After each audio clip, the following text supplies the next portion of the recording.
Hi every one, எல்லோரும் நல்லா இருக்கீங்களா? சாப்பிட்டீங்களா? நம் அனைவரும் மீது இறைவன் சாந்தி சமாதானம் நிலவட்டமாக. குடும்பம் இறைவனுடைய அத்தாட்சிகள் ஒன்று.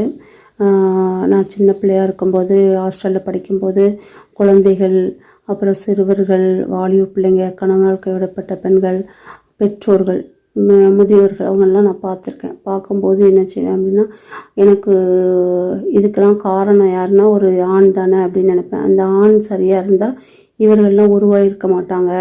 ஏன்னா அவங்க பட்ட துன்பங்கள்லாம் அங்கே பார்க்கும்போது ஒவ்வொருத்தரும் தாய் தகப்பன் இருந்து நாங்கள் எங்களை கவனிக்கிறதும், தாய் தகப்பன் இல்லாமல் அவங்க படுற கஷ்டத்தையும் நாங்கள் பார்க்கும்போது இந்த அனாதைகள் உருவாகிறதுக்கு காரணம் யாருன்னா ஒரு ஆண் தான்.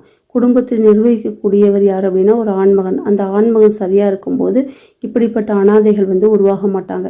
அதனால குடும்பம் இன்னைக்கு டைவர்ஸ்லாம் அதிகமாயிட்டு போகுது. இதெல்லாம் தவிர்த்து குடும்பம் சமுதாயத்துடைய ஒரு முதுகெலும்பு. அதனால பிள்ளைகளை பார்க்கணும், பிள்ளைகளுடைய கடமைகள் இருக்குது, அதை புரிஞ்சு அந்த ஆண்மகன் சரியாக இருக்கும்போது இப்படிப்பட்ட அனாதைகள் உருவாகுவதை நம்ம தவிர்க்கலாம். உங்களுடைய பொறுப்புகளில் நீங்கள் சரியாக இருக்கணும். ஆணானாலும் பெண்ணானாலும் உங்களுடைய பொறுப்புகள் சரியாக இருக்கும்போது இப்படிப்பட்ட அனாதைகள் உருவாகுவதை நம்ம முடிஞ்ச அளவுக்கு தவிர்க்கலாம்.